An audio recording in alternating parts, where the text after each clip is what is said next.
Do you ever look at the world and get an unsettling sense that something is fundamentally amiss? A feeling, deep in your gut, that what you're seeing isn't entirely real. I'm not talking about anything spiritual or esoteric here. No, what I'm referring to is the vague recognition that the world you were taught to believe in doesn't actually function the way we've been led to believe it does. That there is one set of rules that ostensibly governs our society, but behind the scenes, in places that very few people get to see, something else is going on. You likely suspect that in that hidden sphere you would learn of the rules that truly shape and guide our world, along with the people who make and maintain them. And that you would finally know the owners of the invisible hand that most of us feel clasped around our necks from the time we're born until the time we die. At this point, we may seem to be drifting into a realm of myth and conspiracy theory, but are we? Or are we talking about a thing that is just as real as, and even more important than, any other facet of our civilization? You may know an often spoken name for the shadowy inhabitants behind the proverbial curtain, but what do you actually know beyond the name? Here's the truth. More than 2 long centuries ago, a secret group existed in Europe. It was called the Bavarian Illuminati. This group formed in the late 1700s. Its members wanted to spread new ideas about reason, freedom, human rights. They believed that society could be improved through knowledge and rational thinking. They were a small club and did not last for very long. Soon, the group was discovered and forced to disband. The historical Illuminati was a minor footnote in the grand sweep of European history. But the name and the idea of a secret society lived on in the popular imagination. It became a powerful symbol. Over the centuries, the name Illuminati took on a new meaning. People forgot about the original group in Bavaria. Instead, they began to use the name to describe a shadowy cabal of secret rulers. This new myth said that a hidden elite controlled world events from behind the scenes. They were blamed for wars, revolutions, and economic crises. This idea became very popular in books, movies, and online forums. The name became a catch-all term for any hidden power structure that people feared or did not understand. It provided a simple answer to complex global problems. The modern idea of the Illuminati is a conspiracy theory. It is not based on the real history of the small group from the 1700s. However, the name has survived for a reason. It taps into a real feeling that many people have. People sense that powerful forces are at work beyond their control. They see that important decisions are not always made in public. The name Illuminati now serves as a placeholder for a new kind of hidden power. This new power is not based on ancient secrets, mystical rituals. It is based on something much more visible: vast amounts of money, the control of global business. Today, when people talk about a secret group running the world, they are often pointing to a real phenomenon: the immense concentration of wealth and power in the hands of a very small number of people. These people are not a secret society with a secret name. They are the super-rich individuals who own and control the largest corporations on the planet. Their power is not mythical, it is concrete. It comes from their ability to direct the flow of capital, to influence governments, and to shape the information we receive every day. The old myth has been replaced by a new reality. The real people who hold immense power in our world today are best described as oligarchs. An oligarch is an extremely wealthy person whose riches give them significant political influence. This is not just about being rich. It is about using that wealth to shape society and government to protect and expand that wealth.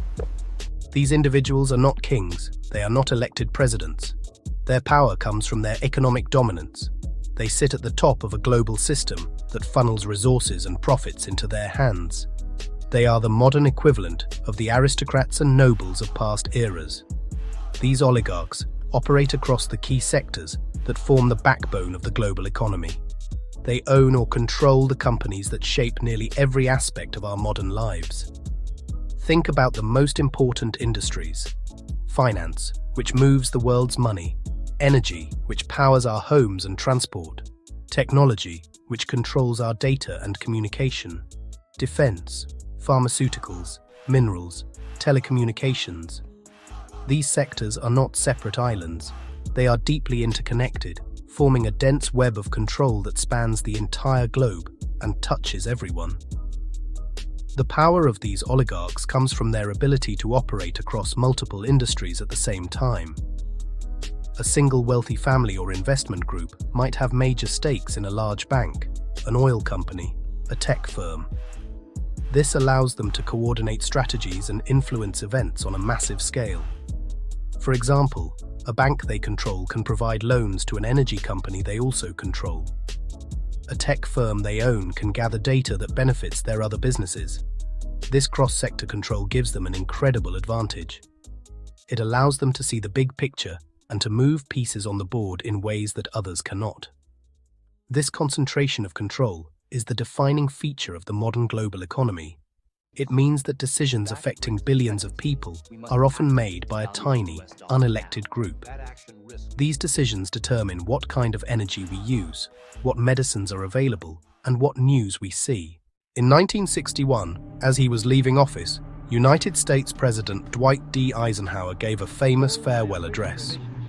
He was a former five-star general, a man who understood the military well. In his speech, he issued a stark warning to the American people. He told them to beware of the growing power of what he called the military-industrial complex. He was talking about the close and potentially dangerous relationship between the nation's armed forces, its defense industry, and the political establishment. He feared this powerful combination could threaten democracy itself.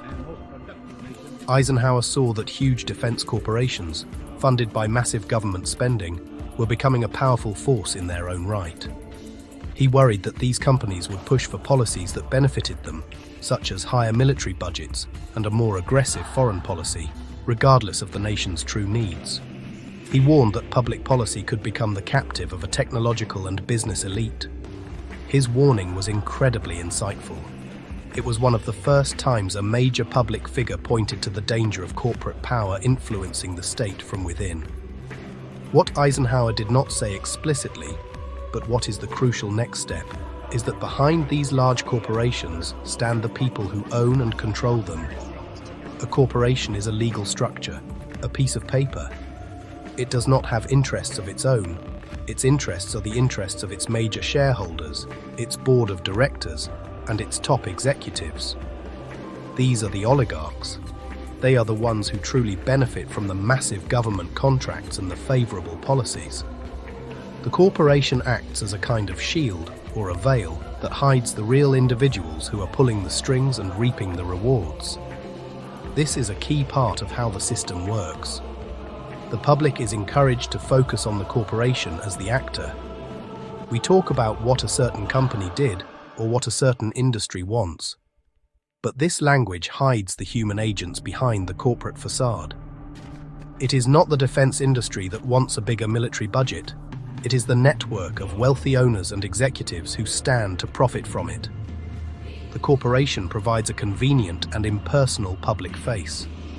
It allows the oligarchs to exert immense power while remaining largely invisible and unaccountable to the public. Their personal and financial interests guide the functioning of the industries that we all depend on for our survival and well-being every single day. So, how exactly do oligarchs translate their immense economic power into direct political power? Well, the primary tool they use is money. In many political systems around the world, money is the key to winning elections and influencing policy. Politicians need vast sums of cash to run their campaigns. Advertising, staff, travel. This creates a dependency. Politicians become reliant on wealthy individuals and corporations. Those actors provide the large donations needed to stay in power. It is not a secret conspiracy. It is often public and legal. Once elected, politicians are constantly reminded of where funding came from. Oligarchs and their corporations employ armies of lobbyists. Lobbyists are professional persuaders. Their job meet with lawmakers and officials. They push to shape laws and regulations in their favor. Tax cuts for the wealthy, weakened environmental protections, approval of lucrative government contracts. The amount spent on lobbying is staggering. It dwarfs resources available to ordinary citizens and public interest groups. Beyond donations and lobbying, oligarchs shape politics in subtler ways. They own major media outlets, newspapers, television networks. That ownership influences which stories run and how they are framed. They promote friendly politicians and discredit opponents. They fund think tanks that produce research and policy papers. Those papers give intellectual cover for preferred policies. This builds an echo chamber of expert opinion. They use charitable giving to shape public perception. These gifts build a positive public image. This practice is sometimes called reputation laundering. It makes them look like generous benefactors. It distracts from harmful impacts of their business activities. Donations, lobbying, media ownership, strategic charity. Together, these methods create a powerful system serving the very rich, often at everyone else's expense. It's important to understand that oligarchs fall into two categories, broadly speaking. Additionally, they sometimes belong to a third category that is really just an asymmetrical or improvisational hybrid of the first two. The first type we can call nation-tied oligarchs. These are extremely wealthy individuals whose fortunes and identities are deeply connected to a particular country. Their businesses grew primarily within one nation's borders. Their power depends on the strength and stability of that nation-state. These nation-tied oligarchs often see themselves as patriots. They believe that what is good for their business is good for their country. They may support protection from foreign competition and a powerful military to secure trade routes and natural resources, and to extort cooperation from foreign governments in matters of policy. They want stable rules, predictable markets, a government that defends their domestic interests. The second type we can call global oligarchs. These individuals' fortunes are not tied to any single nation. Their wealth and business interests are spread across many countries. They not only see the entire world as their marketplace, they also see any country as a potential base of operations. Their primary loyalty is to their bottom line and the expansion of their global empire. They support open borders and free trade agreements when those policies suit their interests, and may oppose the exact same kinds of policies when they find it profitable to do so. They prefer weak national and international regulations and may shift headquarters to wherever taxes and oversight are lowest. Their power can sometimes weaken the authority of individual nations. They prefer capital to flow to the highest return, unhindered by national loyalties. This difference creates a major fault line in the global elite. It's both a real divide and an ever more frequent cause of conflict between nations. The competition between nation-tied oligarchs and global oligarchs has real consequences for politics and conflict, and for ordinary lives. Hidden battles for dominance can shape everything from trade wars to actual military conflicts. When these powerful groups clash, nations can be pushed into confrontation, and the world becomes more unstable. Nation-tied oligarchs may back protectionism and a confrontational foreign policy to defend their base of power. Global oligarchs, hurt by trade wars and barriers, push for open markets and cooperation, moving investments to friendlier jurisdictions. The political rhetoric of national interest versus globalism often reflects this deeper battle between two factions of capital. The resulting friction can escalate into geopolitical crises, and that affects ordinary people because ordinary people are always the ones who pay the biggest price, one way or another. While these deep struggles are taking place, the public is often distracted by a different kind of politics. What we see on the news and debate with our friends is often a form of political theatre. We focus on party clashes, personalities, and the latest scandals. We argue about specific policies and cultural issues. However, it often hides the bigger picture. The daily drama keeps our eyes on the stage, while the real directors operate behind the curtain. The media, often owned by the oligarchs we are discussing, frames debate around a narrow set of issues and a limited cast of characters. The more fundamental questions are rarely asked. Who owns the country's resources? Who controls the key industries that everyone depends on? Who is funding the political parties and their candidates? These questions are often treated as too complex, too conspiratorial, or too boring.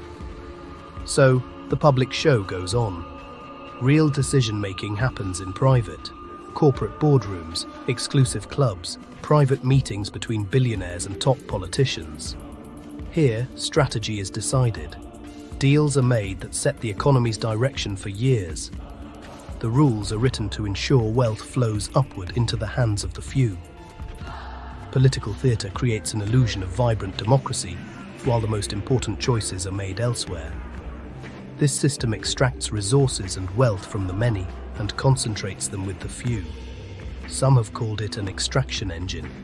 It runs on rules that favour big corporations and investors, low taxes on profits and capital gains, weak labour laws, trade deals benefiting multinationals. The public argues about the colour of the engine while the machine keeps running for its owners. This is not a call for despair or a call to hate wealthy people, and anger will only cloud your mind without providing you with useful insights or coherent strategies. The purpose here is not to condemn individuals, but to understand a system. The key takeaway: power is not always where we think it is. Real, effective power flows most readily from control of money and the ownership of giant corporations. If we want a fairer, more sustainable, more stable world, we must first see this system clearly. The first step for any ordinary person is simply to learn. We must look beyond daily political theatre and start asking deeper questions. We must follow the money, ask who funds our politicians, investigate who owns major companies, demand more transparency from corporations and governments, support independent journalism and public media not controlled by billionaire owners. Knowledge is the first tool. An informed public is what powerful elites truly fear. We can demand limits on money in politics, strict donation caps, and a ban on corporate lobbying. We can push for fair tax laws and strong public services, education, healthcare, infrastructure that benefit everyone. And the next time you hear someone speak of the Illuminati, tell them that you know exactly who the Illuminati are, even if you don't know their actual names. They are the oligarchs whose immense wealth grants them control of the world's most powerful corporations and thereby gives them the ability to dictate politics and policy to their liking. Yet they are far from united. And though they do form shifting alliances with each other when it suits them, they are also continually mired in struggles with each other for dominance. Their only true loyalties are to themselves and to the extraction engine. The system designed to do but one thing, namely to funnel resources from the many to the few. If you found this presentation enjoyable or informative, like and subscribe for more mind-freeing content.